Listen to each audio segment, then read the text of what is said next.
Hello and welcome back to Up the Villa podcast. If you are new here, subscribe to the channel, drop this video a like and get involved in the comment section down below. Villa fans, I want as many of you commenting your thoughts on everything that I discuss in this episode. So in this episode, I'm going to be talking about the debrief from Leeds United 0, Aston Villa 0. I'm going to give you my thoughts on the team and I'm going to give you my thoughts on where I am at with Stevengerrard.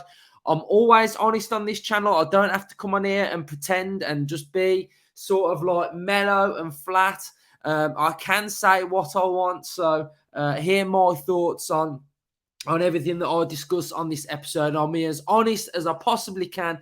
And this is where I am at as a Villa fan at the minute. So so if you can head over to the Football Content Awards, drop us a vote, and the voting closes next Sunday, so we've got the opportunity we will be attending the final and to bring an award back to Birmingham for this channel, so your support is obviously huge. So let's get into it. Let's get into Leeds 0, Aston Villa 0. So the stats from the game, possession-wise, we had a majority of the ball. Leeds were down to 10 men for pretty much half of the game. We had 19 shots, 7 on target, 8 off target, and we had 4 blocked shots. We had 9 corners. Corners were weird against Leeds, weren't they? We looked like we were just trying a bit of everything. We had Louise on them, McGinn on them, Coutinho took a few. So corner-wise, a little bit weird. But yeah, that's what it was. We made 12 fouls. They standardly made 23 fouls. As the saying goes, dirty, dirty Leeds. Yellow cards, we had 2. They had 5. Big chances, 5 for Aston Villa. Big chances missed, 5. Hit the woodwork once. Shots inside the box, 12. Shots outside of the box was 7. So Taylor, sort of like Taylor the game, really. We all know that we missed an abundance of chances. Clear chances that we missed. We should be doing better in front of goal. We need to be more clinical in front of goal, but we created the chances to win the game. The chances were there for us to score. The chances were there for us to win the game. In my opinion, we should have gone on to win the game. I feel like when you're playing against 10 men, you have no given right to win that game. In my opinion, when you're playing against a team against 10 men, I think in training, what you see on the training pitch as well is it's often with a man down. So when you're playing against teams against 10 men, it's not like, oh shit, we're down to 10 men. Like, what do we do?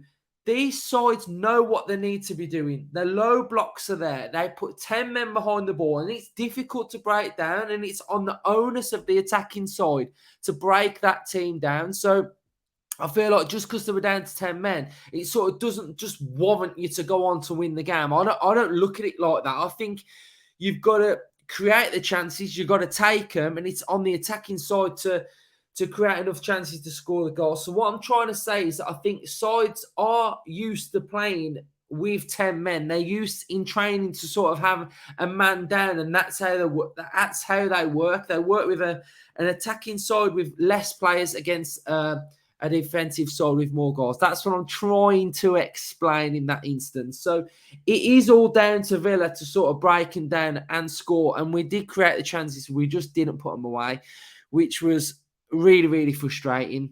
We had the majority of the ball, but finishing wise, we just need to finish our chances. We need to be more clinical. We need to be more ruthless, and that's how I see it basically. So we can see a momentum bar of the game here as well. So Villa are in the blue at the bottom, and the momentum was heavily with Villa in that second half. It was all Villa. Leeds offered nothing going forward, although heart in mouth towards the end of the game where I thought, oh my God, please just do not let them score. Attacking wise for Aston Villa, again, We know every single game we attack predominantly down the left-hand side. Majority of the game was in midfield, and it was sort of at the edge of the Leeds United 18-yard box as well. But for me, during that game in the second half, I wanted us to go a little bit more central. I felt like we would get a majority of our joy if we went through the middle more. I think when we was going wide, we were enabling Leeds to sort of get in a low block, and they were happy to have us out wide. We were hurting them more when we were going through the middle when Coutinho was picking up on the ball. Average shape of the Villa side looks a lot better these days. I think that's one thing that we can all be pleased about. Midfield, we've got McGinn, Louise and Ramsey tight together in a three. Attacking-wise, that's how I think I'd want to see it as well from the Stevengerrard system.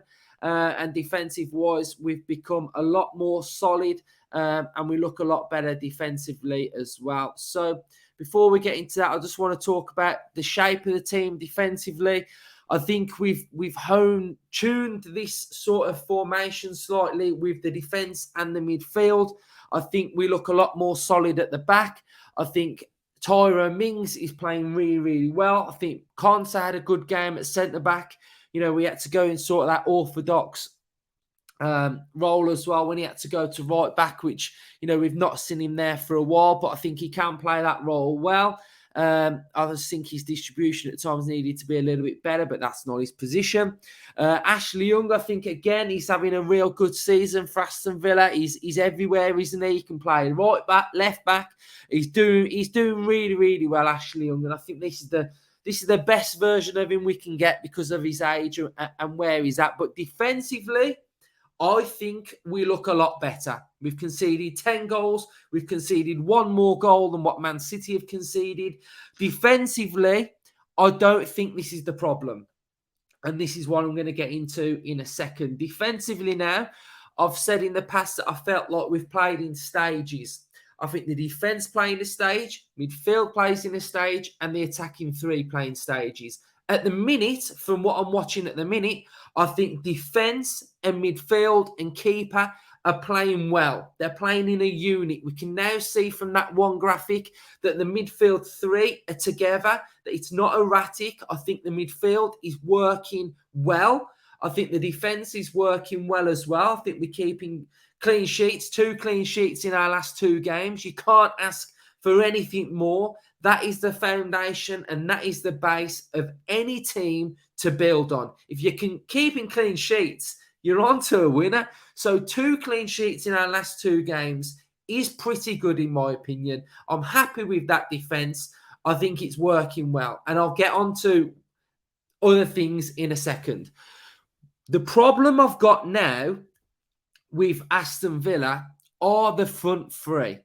Now, because we're more solid at the back, we're more solid in midfield, we've stopped the fullbacks going on too far forward, it's hindering the front three, and this is the area in which I think we need to work on. Now, after Southampton, we had a fan meltdown. We won the game, and we had a meltdown because the football was rubbish. We weren't creating enough chances.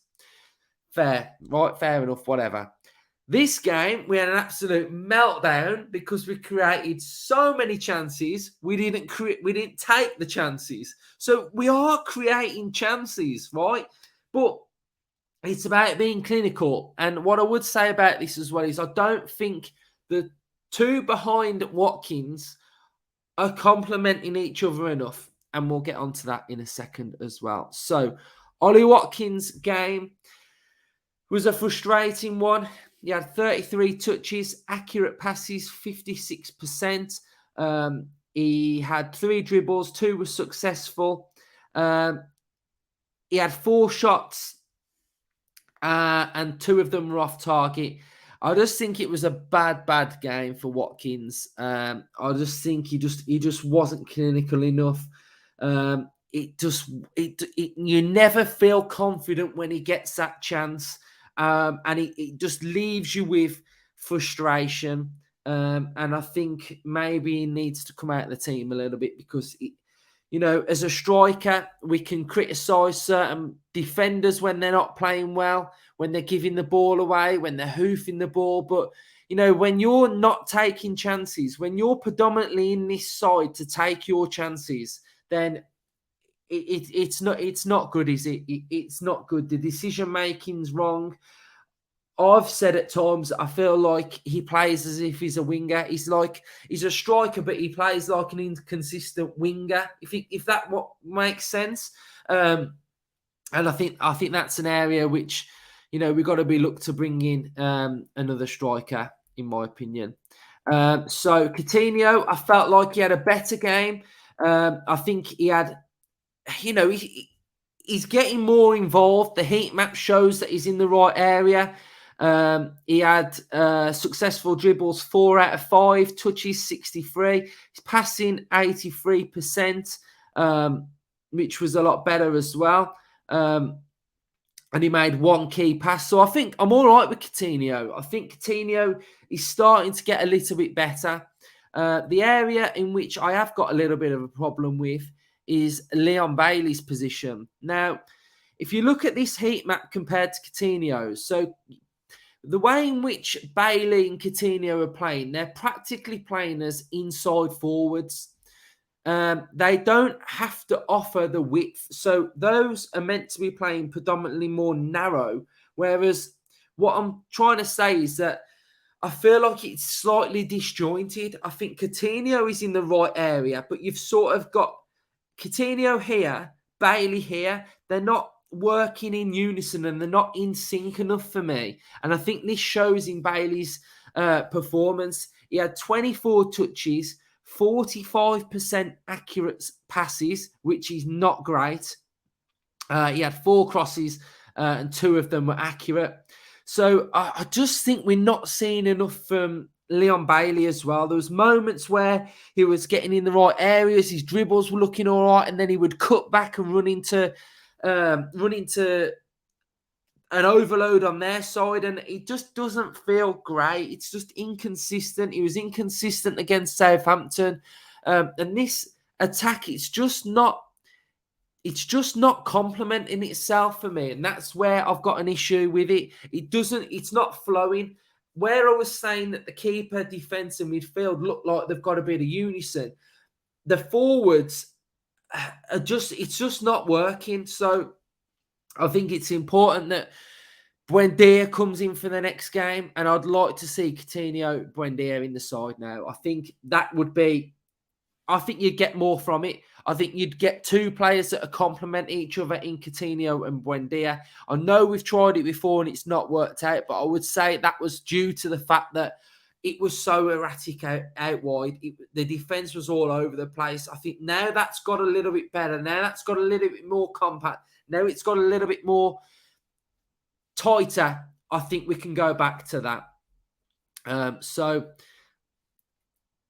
we got Buendia. Buendia came on and looked lively. He had 86% passing accuracy. And he made 3 long balls and 3 of them were accurate, and he had 1 big chance created as well. So all in all, we created enough chances to win this game, and I don't feel like it's Stevengerrard's fault that we didn't win this game. In my opinion, Stevengerrard isn't on that pitch taking those chances. Those players on that pitch missed those chances against Leeds United, and that is what I would say about that. I don't feel like I can blame Stevengerrard for not winning that game against Leeds United, and that is my honest opinion. We created enough chances to win the game, and we didn't take them. Right, let's get back to it. So, let's have a look at where we are at in the league table now. So, every Villa fan would say we should be in and around 7th to 8th place this season. That was the position which majority of the Villa fans were saying we should finish this season. And as you can see, we are 3 points away from Newcastle and Fulham. We are 2 points off Liverpool. We're in a pack of teams that, like us, are majority inconsistent every single week. It's the toughest league there is, and I just think we're in a pack and we're just not far off from 7th, 8th place. So I think we just got to keep grinding it out. Fixture-wise, we've got Forest coming up. We've got Chelsea. We've got Fulham. So we've got a run of games that are of a difficulty rating of not too high, in my honest opinion. So it's important that we win that game against Forest. We have to win that game against Forest to climb that table. The form since the loss against Arsenal has been okay. The point against City, which looks like an absolute masterstroke to get a point against them the way they're playing. The backing it up, the win against Southampton, and the point against Ellen Road. Yes, I'd have liked 3, but the point's a point. If I'm looking at the team now, it's difficult because, look at the teams in this league. If teams in this league were without their first choice left back, first choice right back, first choice centre back, first choice number 6, they wouldn't be winning games. They wouldn't be performing very well. So we've got to look at it and think, for now, where we're at, we are without, like I've just said, 3 of our first choice defenders. We were missing Boubacar Kamara, right? So I've got to look at it honestly and think they're 4 of our major starters that aren't in this team. So that is a frustration. We just need to ride through this now, in my opinion. My thoughts on Gerrard. I'm not a Gerrard out. I'm not Gerrard out at the minute, is what I would honestly say. My thoughts on Gerrard is that, what would I like to see? I would like to see performances look a bit better. I would like to see the style of play look a little bit better. I would like to see the forwards taking their chances. I would like to see more creativity. But what I would say is that from where we were at the start of the season, how chaotic it looked, it was so chaotic with those fullbacks. The midfield was so disjointed. It does look more solid. We are not conceding goals. We are not conceding chance after chance. So looking at it in that way, I feel all right with that. I'd like to see us be more creative. I would like to see him get Buendia in the side. I think Coutinho's looking better. So at the minute, I'm just flat. I'm just flat, Villa fans. That's where I'm at, honestly. I don't want to see him gone because I feel like the form isn't bad enough for him to go. I think the performances aren't bad enough for him to go. If we'd have gone on a losing run after the Arsenal, West Ham and Palace, then I'd have said fair enough. But we have picked up in the last 3 games. We've started to get points. So I think where I'm at is I've just got to see how it plays out, basically. That is where I'm at. I've got to not go game by game, because I think that's just a ridiculous way of looking at it, saying he's just going to get the sack if we lose against Forest. But injury-wise, where I'm at, like I say, I'm a little bit flat with it. I want to see us doing better, but like you're looking at the league table, I mean, everybody is lauding how Newcastle are doing, and we're 3 points behind them. We're 2 points behind Liverpool. So I don't know, Villa fans. I'm just not. I can't come on here and say I'm definitely for Gerrard to be out, because like we're churning out some results, and I think that's the best. That's the best we can do at the minute. I think, does a new manager come in and is Ollie Watkins going to turn into like prime Haaland? No, he's not. A new manager weren't going to put the ball in the back of the net against Leeds United. So I just think it's about the responsibility of some of the players as well. We've scored 6 goals this season. That needs to improve. So that's just where I'm at. I'm just a positive Villa fan that wants us to do well. And I see signs of us being better as a unit and as a team. But yeah, I'm like most fans. I want to see us more creatively. I want to see the football improving. But Doesn't every team? Don't Brentford, don't Everton. It's a really difficult, hard league, and it's frustrating. It's frustrating to watch at the minute. It's frustrating to see the side, but I think if I'm looking at the team that we've got and the injuries that we've got, and some of the players just aren't performing, and I think they need to have a little bit of a hard look at themselves. So I hope I've been fair. I hope I've gave my honest opinion of where we're at. I know a lot of fans want Pochettino. I think Pochettino is a great manager. I think if we did get rid of him, then I would love Pochettino. I would absolutely love it. But I honestly don't think anytime soon Stevengerrard is going to be leaving his position as Aston Villa manager. So I think we just got to stick at it now. We got to build. We got to keep the points tally ticking over, and we got to go into Forest and win that game. I think we have to beat Nottingham Forest, and it's a game and a performance that the players are gonna have to raise their bar, aren't they? I think. If we have a little look at, forget rid of that. If we have a look at the lineup of which I think we need to go with, and what I was saying about us being a little bit disjointed is it's in this area here where, for me, that's what I'm seeing. That's what I'm seeing as us going forward. I think this area is looking a lot better. It's looking a lot more assured, like I've said. But this is the area that's just not playing with any cohesion. This is what I want to see us go with against Nottingham Forest, right? This is a lineup which I think can hurt Forest. I think these two need to be in the same team. Danny Ings needs to come into the team. And I think if we go with this, I think we can get 3 points. So I've just gave my honest opinions. Villa fans, let me know what your thoughts are. Thank you for watching as always. And cheers for supporting the channel. Up the Villa.